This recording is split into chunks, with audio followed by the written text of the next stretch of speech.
Hola, buen día mis niños, hoy 29 de mayo del 2020, pues vamos a trabajar con la segunda parte de lo que es el tema escribir poemas para compartir, ¿sí? Recuerden que estamos trabajando con la práctica social del lenguaje, sobre poemas, está en las páginas 158 a 169, es la práctica social número 13.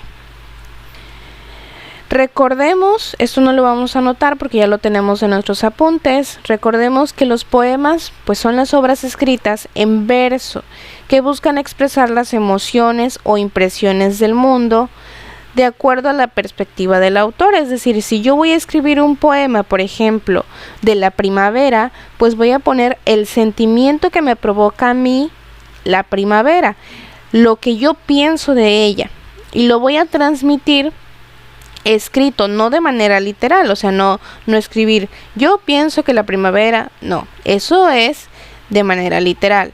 Lo que yo voy a escribir es en verso, ¿sí? Cuando nosotros escribimos, por ejemplo, un resumen, una entrevista, una síntesis, lo escribimos en prosa. Pero los poemas, incluso al hablarlos, la poesía, los debemos de decir en verso. ¿Por qué en verso? Bueno, dentro de los elementos que incluye lo que es un poema, ya conocemos que existen las estrofas, los versos, ¿sí?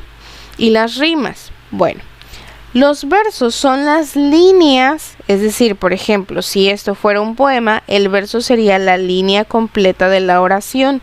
Por eso dice que lo vamos a escribir o leer en verso, porque lo leemos por cada oración, es decir, hacemos una pausa entre cada línea de nuestro poema. Bueno,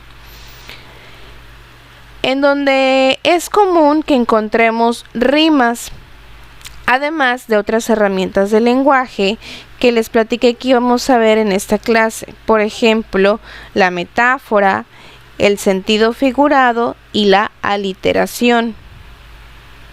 También recordemos cuál es la estructura de un poema, con el poema que les había puesto en la clase pasada. El verso es la línea, nada más una línea dentro de la estrofa. Ahora, este verso puede o no tener rima.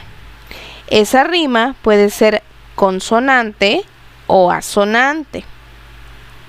Por ejemplo, aquí, esta estrofa tiene 4 versos, 1, 2, 3, 4 versos. Y leemos: te fuiste marinerito, en una noche lunada, tan alegre y bonito, cantando a la mar salada. Y encontramos que tenemos una rima, lunada con salada, ¿ok? Y es una rima consonante. ¿Por qué? Porque encontramos que la rima suena tal cual por la terminación hada de lunada y hada de salada, ¿sí? También encontramos otra rima igual consonante en marinerito con bonito y la terminación es ito. Este poema tiene 3 estrofas que son los párrafos, 1, 2, 3 estrofas completos. En total tenemos 1, 2, 3, 4, 5, 6, 7, 8, 9, 10, 11, 12 versos, ¿sí? También recordemos que la estrofa es el conjunto de los versos que generalmente se ajustan a una medida y ritmo, de ahí que haya diferentes tipos de poemas. El verso es el enunciado o el conjunto de palabras que forman una unidad en un poema, también sujetos a un ritmo. Este ritmo, bueno, lo vamos a encontrar si tienen una rima, consonante o asonante. Aquí está otro ejemplo. Este poema también tiene 3 estrofas y 12 versos. Recordemos muy bien, el poema es el conjunto completo de los versos y estrofas, es decir, todo esto, todo el escrito. El verso es nada más la línea, el conjunto de palabras que se encuentran en una línea. Y la estrofa es ese conjunto de versos como si fuera un párrafo. Recuerda, a partir de aquí ya vamos a anotar nuestros apuntes en la libreta de español, poniendo los datos que van a aparecer aquí en el video, así como la fecha completa, la materia, el tema y los datos personales como el nombre completo, el grado y el grupo. ¿Qué veremos en esta clase? Bueno, vamos a trabajar con lo que es el sentido figurado y cómo leer poemas en voz alta. La importancia de la poesía. Antes de retomar lo que son los complementos o los elementos que tiene un poema y la poesía, debemos analizar cuál es la importancia de aprender sobre la poesía y los poemas. La poesía como tal es un género dentro de la literatura, que se caracteriza por mantener una estética al escribirse, es decir, hacer bonitos los escritos. Incluso al leerse, los hacemos de manera cantadita. ¿Por qué? Porque los leemos en verso, es decir, con la rima que tengan. Es cierto, la poesía ha cambiado a lo largo de los años. Si nosotros investigáramos o buscáramos algunos poemas antiguos, encontraríamos que incluso la manera de escribirse o el tipo de palabras que utiliza es tan diferente a los poemas actuales. Porque, al igual que los cuentos y las historias que nos cuentan, por ejemplo, en las leyendas, pues los poemas también se van adaptando al tipo de lenguaje que tenemos en la actualidad, así como a las diferentes inquietudes. Recordemos que los poetas, es decir, las personas que escriben estos poemas, utilizan sus sentimientos y sus perspectivas, es decir, lo que piensan de la vida para poder escribirlos, imaginarlos y tener una idea de lo que para ellos es la poesía. Entonces, como cada persona se va adaptando al medio en el que está, la actualidad pues está regida por la tecnología, por la innovación, entonces los poemas también van cambiando conforme a eso. Incluso ahora encontramos poemas que se refieren al cambio climático, a la contaminación, y no necesariamente un poema tiene que ser de amor, sino que a veces nos transfiere sentimientos de tristeza, de venganza, de crimen. Entonces, los poemas en general nos van a transmitir todos los sentimientos del planeta, de acuerdo a la perspectiva del autor que los escriba, es decir, del poeta. Y bueno, estos han cambiado, sobre todo si consideramos los antiguos poetas y la forma de vida que tenían en ese momento, las inquietudes que tenían y la manera en que se desarrollaba su comunicación, porque no es la misma manera que tenemos ahora con los medios de comunicación, que de manera inmediata nos comunicamos y platicamos de lo que nos pasó en el día, sino que ellos transmitían sus sentimientos porque en gran parte no se veían por mucho tiempo, y al retomarse, al extrañarse, entonces el sentimiento afloraba. Pero no hay que confundir la poesía con su parte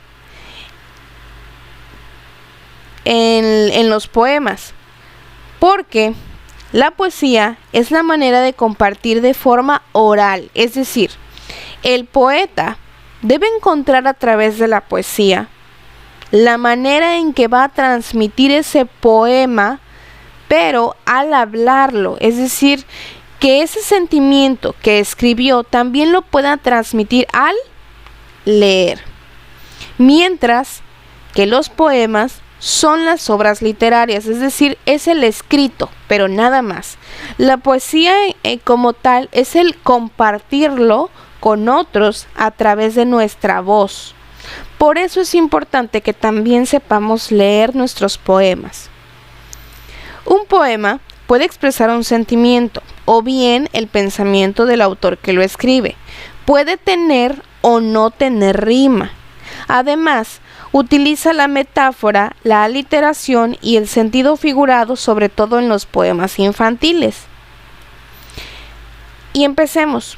El sentido figurado es, pues, la manera en que nosotros vamos a interpretar los significados de las palabras. De ahí que venga, ¿lo estás tomando en sentido literal o figurado?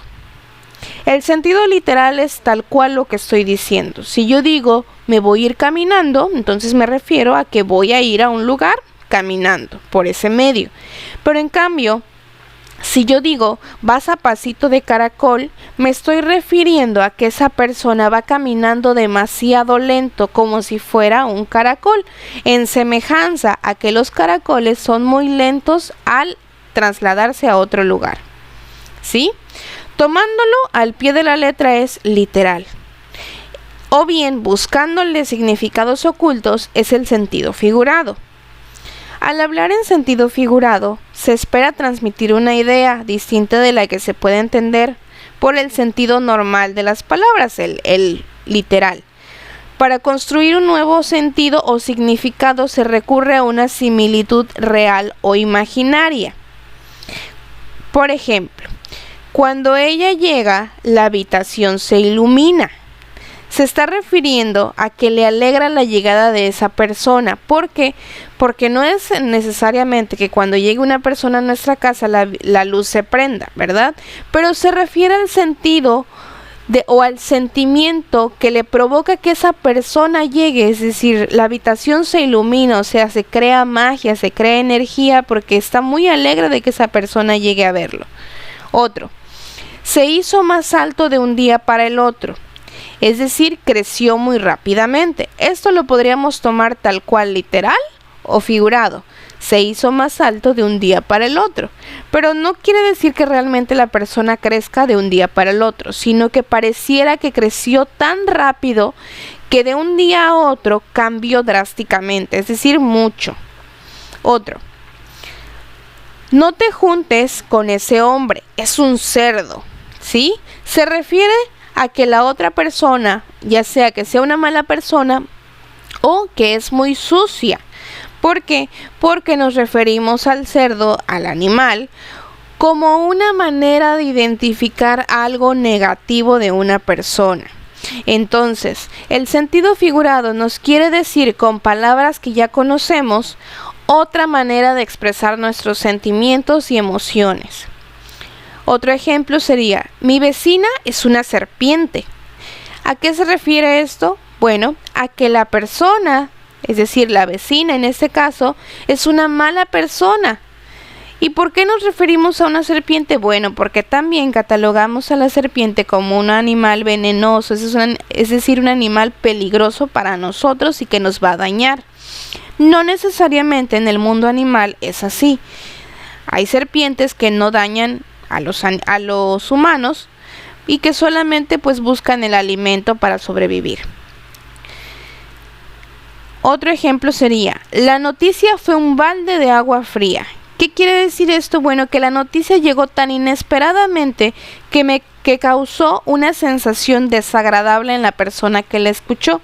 ¿Por qué un balde de agua fría? Bueno, porque cuando nosotros estamos tan calmados y de repente nos llega un balde de agua fría, es decir, nos avientan agua muy muy fría, nos va a sorprender. Entonces, esta oración en sentido figurado se refiere a que la noticia le cayó tan de repente que no encontró cómo reaccionar de manera inmediata a esa. Otros ejemplos serían, esa fiesta era un cementerio. ¿A qué se refiere? Bueno, a que la fiesta no era tan divertida como lo esperaban, que era triste, que era aburrida, que no les llamó tanto la atención, ¿sí? Era como un cementerio. Conocemos que los cementerios son tan calmados que casi nadie puede escuchar ruido cuando vamos a ese lugar. Entonces a eso se refiere. Aunque era una fiesta que se supone que está plagada de ruido, se refiere a que era un cementerio en semejanza a que el cementerio está totalmente aburrido y no encontramos más que silencio. Otro ejemplo sería, lo puso entre la espada y la pared. Es decir, no le dejó opción. ¿Por qué? Porque antes los caballeros, al tener vigilados a alguien y amenazarlos, lo que hacían es apuntar con su espada y acercarlos al muro o pared para que estos no tuvieran opción de moverse a otro lugar. Entonces, esta oración se refiere a que lo puso entre la espada y la pared con semejanza a que no le dejó otra opción más que elegir lo que le decía. ¿Por qué? Porque lo amenazó. Otro ejemplo es, muerto el perro, se acabó la rabia. ¿A qué se refiere esto? Y esto no solamente lo encontramos como oración, sino como un dicho, ¿sí? Los dichos son una manera de representar el sentido figurado muy fácilmente, porque se refieren a situaciones de la vida común, pero con otro significado, como los refranes. Muerto el perro, se acabó la rabia. Es decir, es necesario eliminar la causa del problema para poder eliminar ese problema. Otros dos ejemplos. Hierba mala nunca muere. Es decir, las personas problemáticas que son así van a permanecer siempre de esa manera por mucho tiempo. ¿Por qué? Porque está haciendo referencia a que la hierba mala, es decir, la hierba que conocemos que nace nada más en nuestros patios o junto al césped, pues aunque la arranquemos y la arranquemos, si no la eliminamos de raíz, va a seguir ahí porque es una hierba que crece sin que nosotros la hayamos plantado. Entonces, estas personas que son de por sí malas o problemáticas, van a seguir así si no las alejamos por completo, porque nunca se van a ir, porque siguen creciendo conforme a ellas son. Otro, no le pidas peras al olmo. Bueno, si bien sabemos, las peras crecen en un árbol, pero no necesariamente el olmo. El olmo es un árbol, pero que no tiene como tal el fruto de la pera. Entonces, no le podemos pedir o no le podemos exigir a una persona que no nos puede dar ese resultado. No podemos estar teniendo expectativas de alguien o de algo, incluso la comida o lo que tenemos a nuestro alcance, por ejemplo un celular, una computadora, si está fuera de nuestro lugar, si está fuera de nuestro alcance. Si esa persona no puede cumplir con eso, entonces no podemos estarle exigiendo porque estamos pidiendo más de lo que la naturaleza nos está dando. ¿Sí? Es como decir, no le pidas naranja al árbol de limones, porque no te los va a dar. Es imposible, la naturaleza así lo dijo. Bueno, ya que te platicamos con lo que es el sentido figurado, nos podemos acercar a lo que es la metáfora.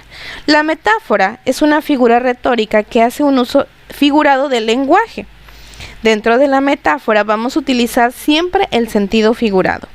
Generalmente se utiliza para referirse a algo, pero sin nombrarlo específicamente. Las metáforas utilizan el doble sentido y son una herramienta fundamental para la lingüística, es decir, para hablar y para también escribir de manera literaria. Y se usa incluso en el lenguaje cotidiano, es decir, en lo que decimos de manera diaria. Tan fácil y sencillo, la metáfora consiste en identificar un término real y compararlo con otro imaginario, existiendo entre ambos una relación de semejanza. Ejemplo, tus cabellos de oro. El término real cabello se reasemeja al imaginario oro por su color dorado, es decir, su cabello es rubio, pero lo está asemejando, lo está poniendo en sentido figurado comparado con el oro. Es tan rubio que pareciera oro. Otro ejemplo dentro de un poema. Al molino del amor, alegre la niña va, a moler sus esperanzas. Quiera Dios que vuelva en paz. En la rueda de los celos, el amor muele su pan, que desmenuzan la harina y la sacan candeal. Aquí les marqué con rojo lo que son la metáfora dentro de este poema. Molino del amor no se refiere necesariamente a un molino que está moliendo el amor, sino a una manera de representar algo que cambia constantemente. Si vemos aquí rueda de los celos, se refiere a que a veces las personas ya no encuentran la paz dentro de sus romances o dentro de sus relaciones afectivas porque los celos no los dejan ver la realidad. Y los celos son tan cambiantes que a veces incluso las personas no logran ver la realidad como tal. Dice, en la rueda de los celos, el amor muele su pan. ¿Por qué? Porque bueno, los celos a veces convierten lo que es el amor fraternal, es decir, de la familia, o bien el amor de pareja. ¿Por qué? Porque ciegan a la persona de la realidad, es decir, de lo que realmente es, y la convierten en una persona insegura, que va haciendo que poco a poco ese amor se termine. Dice, que desmenuzan la harina y la sacan candeal. Con todo este poema nos referimos a que si el amor lo vemos como un molino, siempre va a terminar por despedazarnos. Pero no de manera literal, sino de manera sentimental, es decir, con nuestros sentimientos. Y bueno, finalmente la literación, que es igual un recurso literario que consiste en la repetición de un mismo sonido dentro de una misma oración. Con la repetición de este sonido, la literación busca producir cierto efecto en el lector, es decir, llamarle un poquito la atención. Ejemplo, bajo el ala, aleve, del leve abanico. En este caso se produce la repetición de los sonidos L y B. Y en esta literación no es como la rima. La rima reproduce el sonido de una palabra o de la terminación de una palabra. Por ejemplo, hito, hada, ¿sí? Oción, como canción y poción. Esa es una rima. Pero la literación solamente va a repetir el sonido de las letras. Letras pero solitas. Por ejemplo, aquí fue el sonido de la L y de la B. ¿Para qué se usa la literación? Bueno, la literación se usa con la intención de embellecer un texto, ya sea en prosa o en poesía, es decir, en verso, ya que consigue un efecto de sonoridad y musicalidad bellísimo. ¿Por qué? Porque va a provocar que esa oración tenga un ritmo diferente a lo que tendría hablarlo de manera normal. Asimismo, la literación, debido a la repetición de sonidos, también puede sugerir imágenes, o sea, nos provoca imaginarnos lo que nos están diciendo. Por ejemplo, también lo podemos encontrar en los trabalenguas. No solamente vamos a utilizarlo en los poemas. El lenguaje figurado, así como la metáfora y la literación, los podemos encontrar en otros elementos literarios. Por ejemplo, en los trabalenguas. Aquí está la literación, consiste en la repetición de las mismas letras en las diferentes palabras para producir sonidos iguales o parecidos y así provocar sensaciones diversas en el lector. El ejemplo es el ruido con que rueda la ronca tempestad. ¿Identificaron qué letra es la que se repite? Así es, la R. El ruido con que rueda la ronca tempestad. La literación en los poemas y trabalenguas, pues por norma general, cuando se usa en trabalenguas, es para enseñar o transmitir un mensaje y casi siempre es para los niños. En estos casos se repite la consonante inicial de todas las palabras de la oración. Por ejemplo, mi mamá me mima. Recordemos, las consonantes son todas las palabras de nuestro alfabeto, menos las vocales. Las vocales son la A, E, I, O, U. Entonces quitamos las vocales y todas las letras que nos queden del alfabeto son las consonantes. Ejemplo, 3 tristes trigues. ¡Ah! Nos equivocamos. 3 tristes tigres comieron trigo en un trigal. Bueno, de aquí viene el que los trabalenguas suenan un poco complicados. Al repetir el mismo sonido de la consonante, lo que estamos provocando es que nos imaginemos ese 3 tristes. Ok, entonces las consonantes, por ejemplo, aquí que se están repitiendo es la TR, TR, T, TR y TR. ¿Sí? 3 tristes tigres comieron trigo en un trigal. Otro ejemplo en trabalenguas. Un ratón reptó risueño hasta la rama de Rita la rana. Un ratón reptó risueño hasta la rama de Rita la rana. Y aquí encontramos que nuevamente estamos repitiendo la consonante R.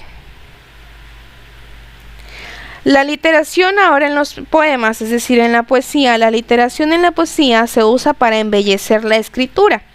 En estos casos se suele repetir un único fonema o fonemas muy similares para crear esa sensación de calidez, de amor, de amistad, de tristeza, de ese tipo de sentimiento que siempre nos va a provocar un poema. Por ejemplo, los suspiros se escapan por su boca de fresa. Esta es una parte de un poema de Rubén Darío. En este fragmento de poema podemos comprobar que el poeta pretendía remarcar el sonido de la S. Los suspiros se escapan por su boca de fresa. Para remarcar los suspiros de la princesa. ¿Por qué? Porque estamos tratando de formar en la persona que está leyendo ese poema una imagen, y dependiendo la consonante que elijamos que se esté repitiendo, en este caso que fue la S, vamos a trabajar con crearle una imagen de lo que se está leyendo. Otro ejemplo es, en el silencio solo se escuchaban el susurro de las abejas que sonaba, de Garcilaso de la Vega. Aquí también estamos repitiendo el sonido de la S, pero no con la misma intensidad que con el poema de Rubén Darío, si nos damos cuenta. ¿Por qué? Porque aquí estamos poniendo diferentes vocales al lado de la consonante y aquí estamos utilizando casi siempre las mismas.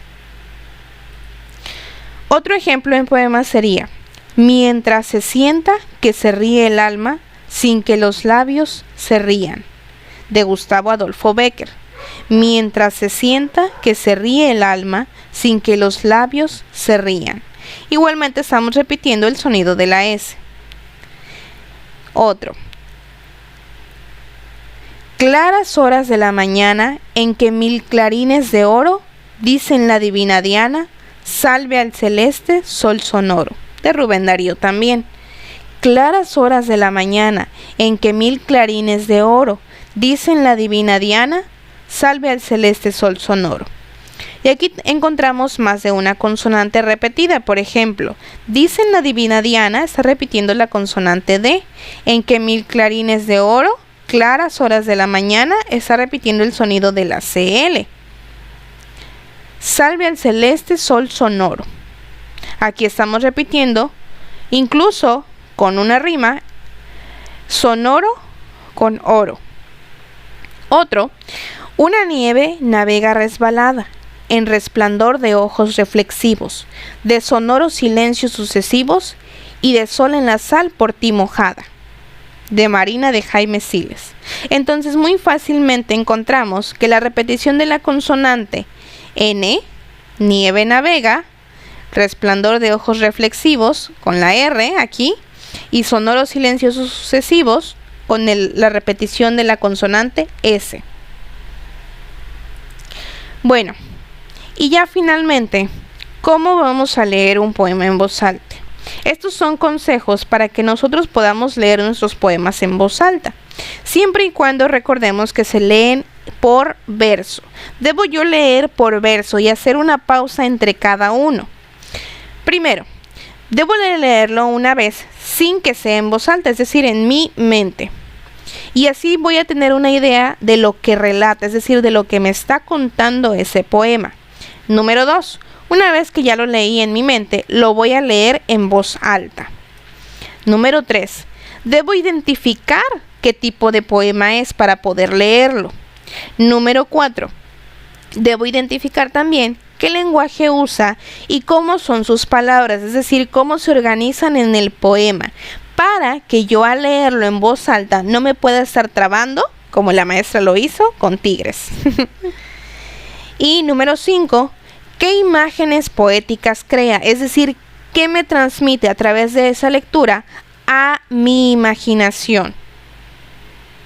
En palabras claras, ¿qué sentido me da a mí el leer ese poema para la vida? Es decir, si habla sobre la primavera, volvemos a ese ejemplo, pues entonces, ¿qué me está transmitiendo ese autor de acuerdo a su perspectiva de vida? para yo poder interpretar y leer muy bien ese poema. Y bueno, vamos con la actividad. La actividad va a consistir en leer el siguiente poema, practicarlo en voz alta y cuando estés listo o lista, me vas a enviar un audio mientras lo lees de manera en que se indicó en el video, es decir, con estos consejos. 1, 2, 3, 4, 5 consejos. El poema se llama Del Quijote para Dulcinea del Toboso y está aquí. Te voy a ayudar con la primera estrofa. Vamos a leerlo en verso. Recuerda, debemos utilizar un tono adecuado como cualquier lectura en voz alta, pero siempre y cuando lo leamos en voz alta y en verso. Ya voy, Dulcinea del Toboso, con el alma henchida en miel y gozo. Enamorado estoy de tus velos, colmaré en ti todos mis anhelos. Si se dan cuenta, hago una pequeña pausa, muy pequeña, entre cada verso. Debo yo leer por versos, ¿sí? Cuando tengamos una estrofa y termina otra, entonces vamos a hacer una pausa un poco más larga. Aquí terminamos anhelos, hacemos una pausa y seguimos. Espérame, mi tierna vecilla. Y continuamos. Vamos a leer este poema que está dividido en 3. 1, 2 y 3.